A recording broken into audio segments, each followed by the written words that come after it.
Okay, second to last video on Oblivion. Skills. Skills. I don't even know how to fucking explain it. Like, you just play the game and your skills. I've got them organized by their attributes, and we're gonna go over them. I'm gonna pick one from each attribute that I think is the best, and I'm gonna go over compared to skills that do similar things. So like Alteration, heavy armor, light armor, speechcraft, illusion, blade block, hand to hand. We'll compare all of them, or blade blunt, hand to hand. So for strength, I'm sorry, blade is the best. This is because there are not many good blunt weapons in the game. Immediately that comes to mind, Volendruk is available the moment that you're able to do Malakath. And it is a very powerful weapon. Does good base damage with a good damage enchantment, and it has Paralyze, which is very powerful. Problem is, it has like 16 charges or something. I'm not exaggerating that. We'll look it up while I'm talking.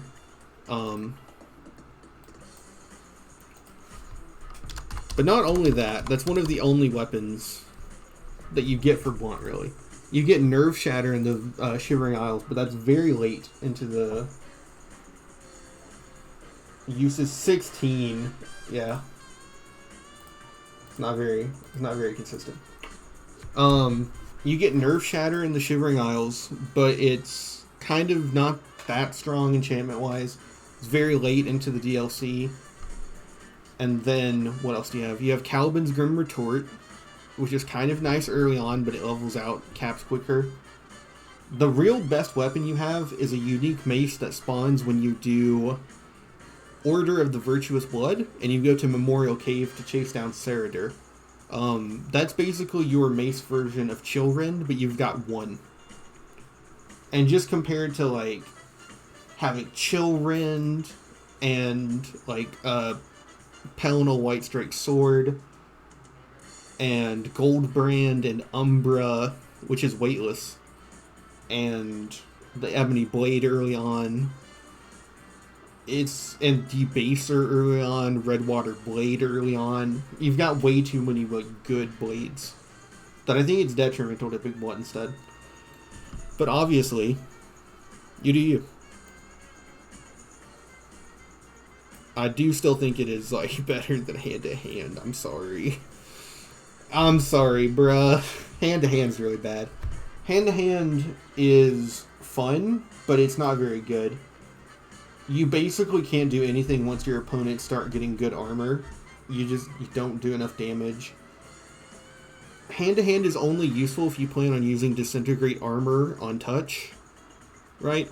Hand-to-hand is more interesting when you pair it with Touch Destruction Magic, but on its own, hand-to-hand is not viable compared to Blunt or Blade. But it is fun, and I wish that they had just made it so you can just punch as strong as Chillrend. Like, that would have been very fun. Another problem is once you reach 100 in a skill, artificially or naturally, so if you have like a Blade of 90 and you boost it by 10 to 100, having it at that boosted 100 or having it naturally at 100 boosting it by 10 to 110 are the same result. So actually increasing your weapon damage is difficult once you hit Strength 100 and Skill 100.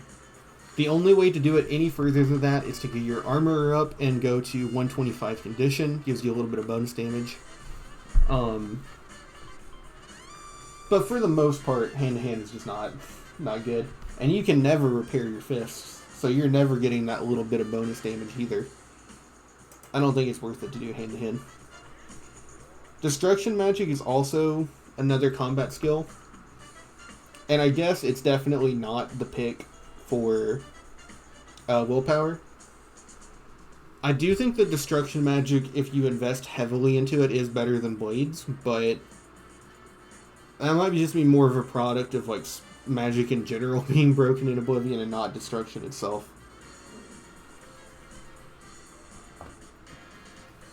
I organize them by attribute because I can't tell the pictures apart a little bit. Some of these are confusing. This is Alchemy.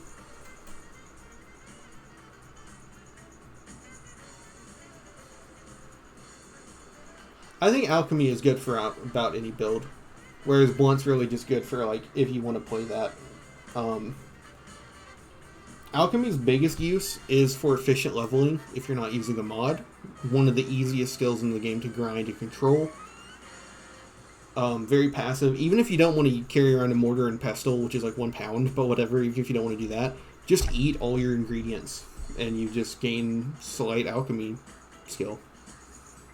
If you want to reach level 50 really fast or whatever, this is one of the skills to pick. It'll help you get there really quickly, but I don't value that much. I'd rather play the class I choose than game the system that way, right? But Alchemy is really good for your attributes. It helps you level very quickly, and it's also good for any build for leveling Mercantile and getting money early on. If you're also just like me, and you just habitually pick up every item in the game, it's just good to carry around a mortar and pestle and cut down on your weight, right? So, I think Alchemy is real good. Alteration.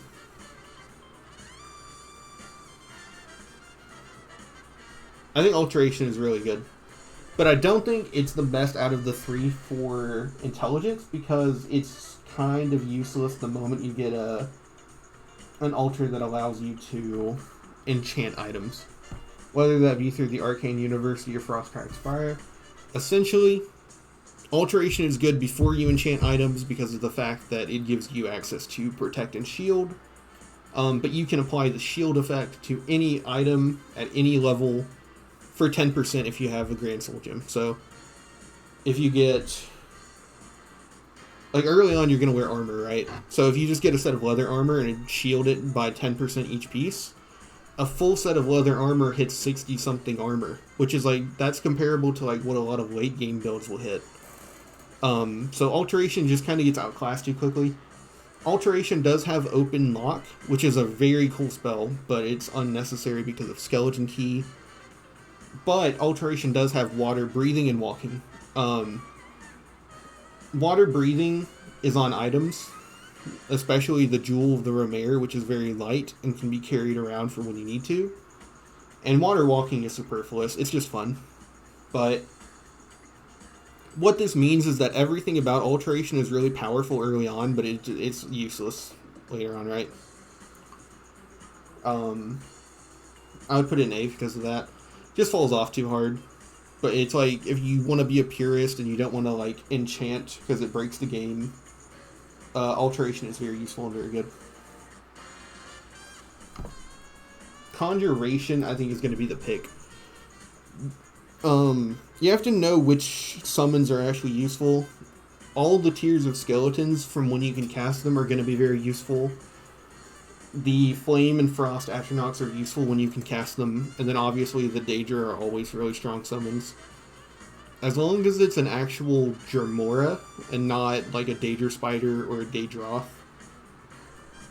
My personal favorite, though, is that I use a mod that in the Shivering Isles, when you get access to your own summons of the Golden Saint and Dark Seducers, it adds that effect into the Spellmaking Altar, so I essentially just summon them over and over. They're my favorite summons. Frost Atronach looks really cool. Flame Atronach looks really goofy in this game. Efficient is probably the Fated Wraith. Fated Wraith is really good. And Conjuration is the fastest skill in the game to level up, I believe, that you can control. Conjuration is the fastest of the spell skills to level up. So if you just summon a very cheap skeleton, you can do it on your own. The fastest way to do it without creating a spell is Bound Dagger. Summon the dagger, sheath it, resummon it. The time it takes means your magical will regen. But of course, you can do all your skills custom, but if you don't want to game the system with creating spells, it's very worth noting that Conjuration levels very quickly. Next, we're on to Willpower, Destruction, Mysticism, and Restoration. Destruction is like Blunt. I think that it's just, if you don't plan on using it exclusively, it's just easier to use a sword and recharge it than to try and aim ranged spells or to touch with touch spells. Damage-wise, it is stronger than swords. Stronger than Blade, flat out. It has way higher caps. but you're also going to be using it in tandem with other magic, so it's kind of weird.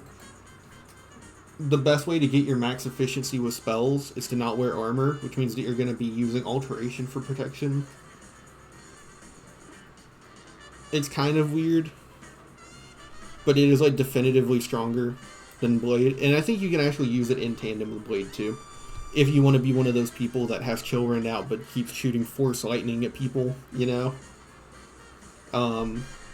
Destruction is really good. Destruction is also useful because it has extra effects on the spell making and enchanting tables. The most useful effect that you get from Destruction is weakness to magic. If you use like a sword that has like a certain amount of fire damage, you can put weakness to magic on it and stack that with weakness to fire, which is really incredible. You'll get the best damage in the game off that. Mysticism is like...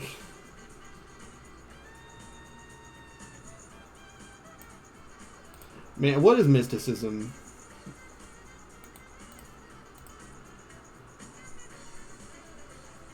Can we see like the spells? Okay, here are the effects. Detect life. That's useful. At the same time, though, just sneak, and if you get caught, fight, and if you don't get caught, attack. Dispel. Dispel is really weird to use if you plan on using your own magic. Dispel is only a useful spell if you don't have any of your own effects. Soul Trap, eventually you get Umbra, right? Spell Absorption, Reflect Damage, and Reflect Spell are the best effects in the game, though. But you can't use them on the Enchanting Altar. So, and then Telekinesis. So like you got Soul Trap and Detect Life, and that's about it. It's like the tertiary armor skill. Like at first you just like wear armor, then you either use block or alteration, and then you use mysticism to reflect. It's like super weird. Mysticism is also the slowest magic to cast to level up in the game, so that's worth considering. This is Restoration. I think it's the pick for the 3. You're always going to be restoring health before, during, and after battle, and it levels so slow without it that you really need to buff it. Restoration doesn't stop at health, though. You can fortify your attributes, so if you cast Greater Fortify Speed, you move quicker between battles. You can fortify your strength to carry more, or if you're a low level, fortifying strength will increase your damage. You can fortify your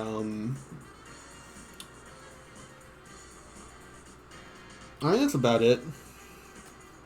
But just because there's not much to it doesn't mean it's not useful.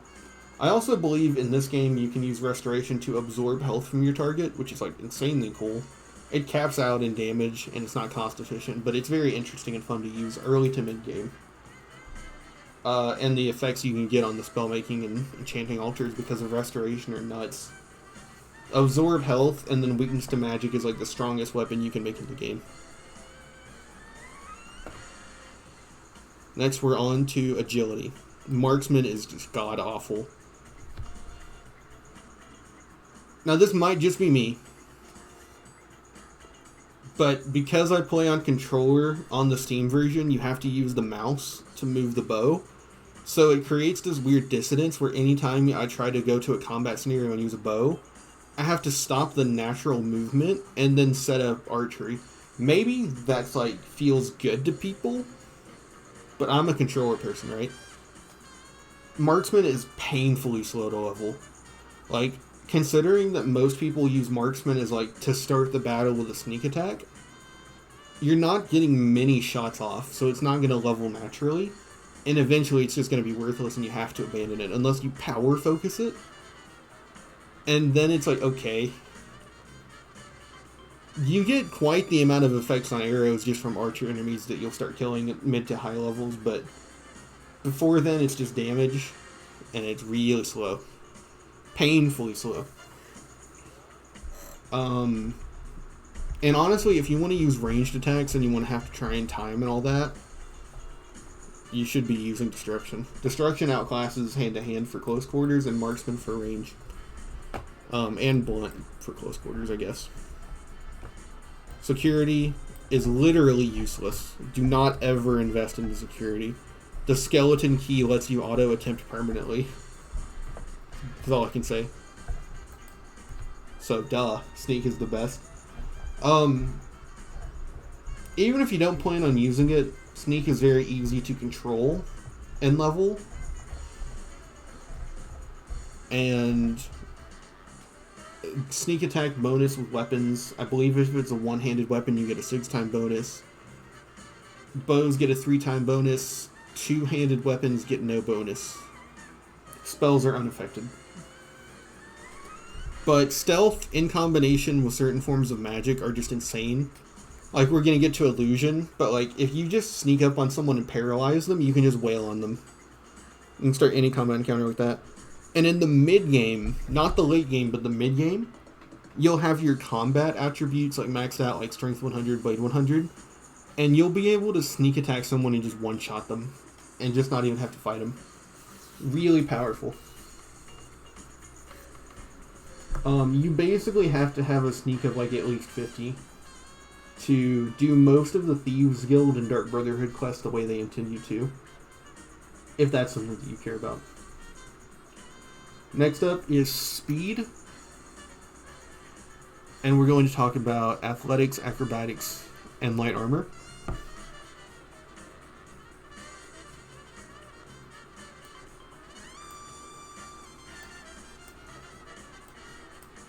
So, which one should you pick is entirely up to you.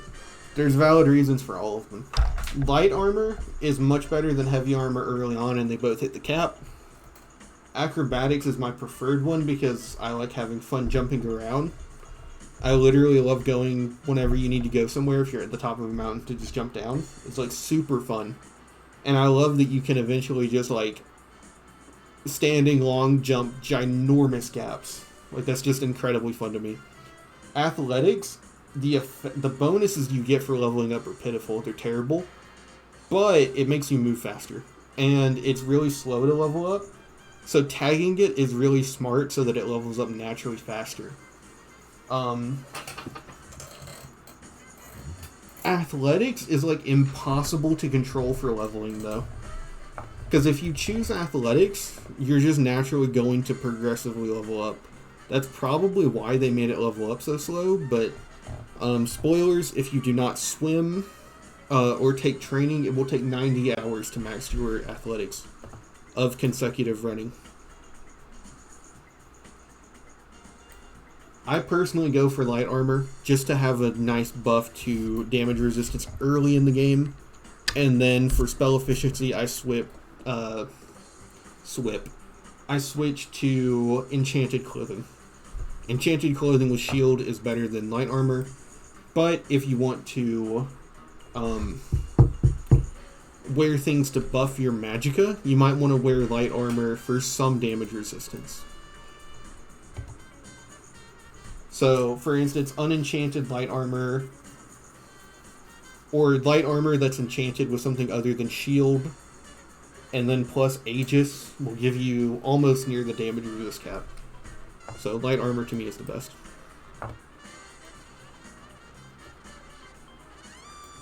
Armor, block, and heavy armor. The problem with me for heavy armor is that the cap is way too easy to hit. It's really heavy early on. It slows you down substantially. I don't think it's worth it remotely. This is block and armor. Block is one of those things that you're always free to do because no matter what, your shield hand is either empty or with a shield. So there's no reason not to block, and blocking is useful early on when you're weak, and the effects you get on shields are nice to passively have. Even if you never hit block once in your life, having the Escutcheon of Coral gives you 30% damage reflection. Spellbreaker is like 30% spell reflection. So, both of those are pretty good. Against human enemies, blocking and then parrying, yeah, parrying, quote unquote, is like the fastest way to make those battles go.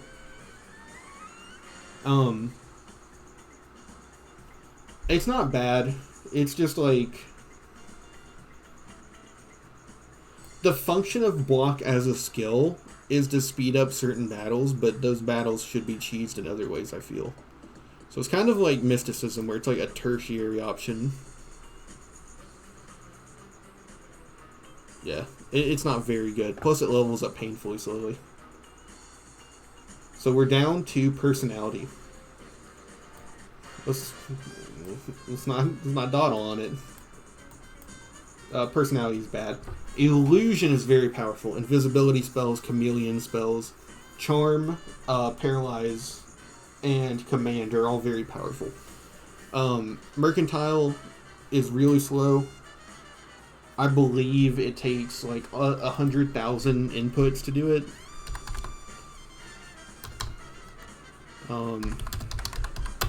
How many transactions to max mercantile? Oblivion.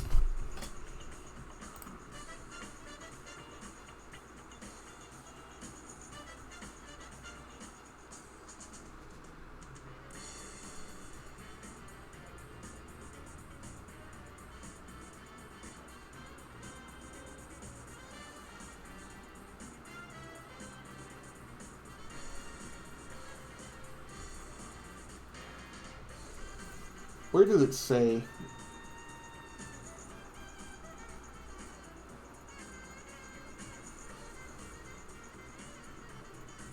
Yeah, hours. Okay, it's not going to say how much it takes. There's something ridiculous like that I believe it takes like 100,000 items to sell, and you have to do it one at a time. Because it's based on how many things you sell rather than the value of what you're selling. Painfully slow. Investing in gold by the time you get 75 is not worth it. Haggling is kind of fun, but I don't know. Charming is more fun for haggling. Speechcraft is useless. Once your personality and fame get high enough, not your speechcraft, but your personality, you literally just can't use the speechcraft minigame. So, not to mention bribing is always an option. So, speechcraft is like obsolete. Like, I don't know why you would do it. Like, I think, okay, look, like, maybe you hate the Daedra, or you enjoy the minigames, so you do this. Maybe it's like the situation I'm in that I can't enjoy this. Maybe, no, Mercantile's always useless. And then, like, hand-to-hand's fun, but, like, why would you ever use speechcraft? I do it because it's fun, in my personal, like, the minigame, but the benefits are worthless. I just play it whenever I feel like it because the minigame is fun, but it's terrible as a skill. Very top-heavy.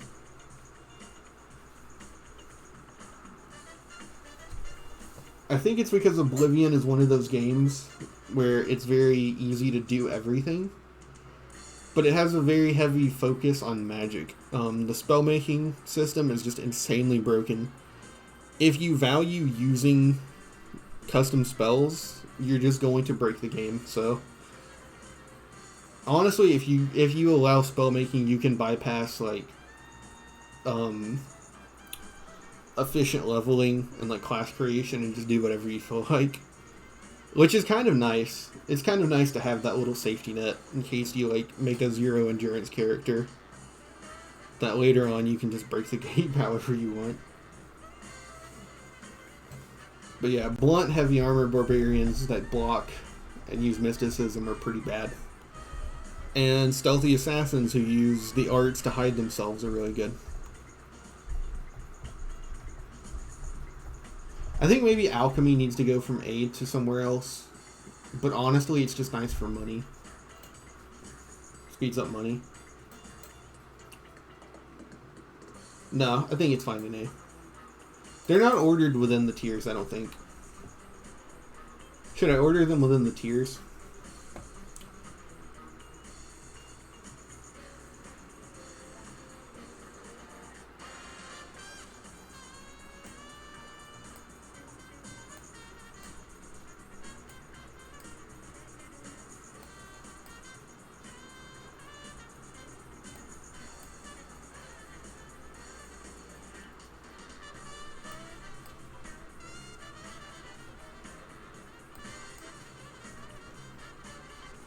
That's probably how I would order that tier. And then...